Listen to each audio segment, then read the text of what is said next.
Est-ce que, d'après vous, vous pourriez dire qu'une pochette d'album, ça s'apparenterait à une œuvre à part entière? Genre en mode la pochette, une œuvre d'art. C'est une œuvre d'art. Une œuvre visuelle. Et pas que en C'est une question compliquée. C'est une question compliquée parce qu'il y a des pochettes, autant il n'y a vraiment aucun travail dessus. Est-ce qu'on peut vraiment considérer que c'est une œuvre d'art? Tu vois ce que je veux dire? Les pochettes, c'est un fond noir. Ou alors un fond noir avec un truc en blanc dessus. Je sais qu'il y a des œuvres où c'est juste du noir, mais c'est quand même de la peinture, il y a quand même un propos derrière, tu vois. Ouais. Tu dis il n'y a pas de propos, mais cette semaine tu m'as appris d'ailleurs l'histoire de l'album blanc des Beatles. C'est un propos, c'est blanc justement. C'est tout blanc. C'est tout blanc avec marqué The Beatles. Ok. C'est blanc pour contrebalancer Sgt Pepper qui était surchargé. Ouais, psychédélique. Donc il y a vraiment un côté aussi, il y a un sens, tu vois. Là, ça sert juste le propos de l'album, tu vois. Alors qu'il y a des artistes qui vont vraiment aller chercher pour faire quelque chose de beau, pour aussi que ça fasse plaisir, on va dire, à la personne qui écoute, quand il écoute notamment maintenant à l'ère du numérique, sur son téléphone, il a une belle photo et derrière une belle musique, tu vois, c'est ça aussi. C'est sûr que tu es plus confronté aux pochettes d'albums aujourd'hui qu'il y a 20, 30 ans. Ouais, après t'avais les vinyles aussi. Mais bon, les vinyles au début, ils sont juste noirs. C'est pas un objet de collection, quoi. Vinyle ou pochette, ouais. Ouais, mais quand t'écoutais la musique hors de chez toi, t'avais ta petite cassette, ton petit lecteur MP3, t'avais pas la pochette d'album, t'avais juste le nom du morceau. Ouais, en fait, en vrai, ça s'inscrit avec toute l'évolution qu'il y a eu récemment, que la musique est beaucoup plus visuelle et intégrée dans notre vie de tous les jours. Et du coup, avec les réseaux sociaux également.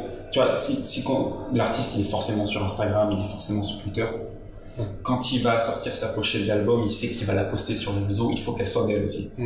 C'est vrai. Tu vois. Et du coup, est-ce que pour vous, la pochette, elle influence la manière dont vous écoutez la musique? Alors moi, 200%. Ah moi, oui.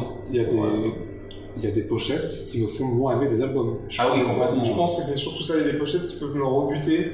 Ouais. Ah oui, complètement. Et moi, quand je découvre un artiste ou un groupe, j'ai pas écouté leurs classiques, je regarde tous leurs albums et j'écoute d'abord l'album qui a la plus belle pochette. Ah ok. Mais je pense qu'il y a plein de gens, ils savent pas par contre, il y a une pochette qui va les intriguer, c'est obligatoire. Ouais. Moi, c'était une pochette de Bring Me the Horizon, Suicide Season. Elle attire, mais en fait, moi, elle me rebutait un peu au début. Ouais, je vois ce que tu veux dire. On la mettra, alors je sais pas, c'est une femme qui tient ses intestins. Ouais. C'est quand même, et l'album s'appelle Suicide Season. Bon, c'est pas très. Si t'es sensible, quelqu'un qui est sensible, déjà que c'est du rock, tu n'écoutes pas l'album. Mais tu vois, musicalement, cet album il est moins violent que celui d'avant, alors que la pochette de celui d'avant. Et la pochette d'avant, c'est moins violent, c'est une sorte d'aquarium. C'est ça. Et du coup, ça fait un contraste, ça donne une ambiance. Tu vois, en fait, c'est un bon exemple parce que l'album d'avant est très violent, mais cette pochette-là, je trouve que quand je l'écoute, du coup, il y a un petit côté apaisant. C'est ambiant, je vois, ouais. Et ça change tout qu'ils avaient mis un truc débile, gore. Des têtes de mort très classiques. Après, ça se fait beaucoup dans le métal d'avoir un album gore avec une pochette gore. Oui. C'est que d'ailleurs, de là vient le métal. C'est moins subtil aussi. Iron Maiden, c'est moins subtil, mais ça fait partie quand même de l'esthétique du truc. Maintenant, les pochettes d'Iron Maiden, c'est même pour les personnes qui n'écoutent pas de rock, c'est iconique. Ah bah c'est sur les t-shirts. C'est sur les t-shirts, ça représente une époque, le début des films d'horreur et de la musique d'horreur finalement. Parce que ce style s'inspire énormément des films d'horreur.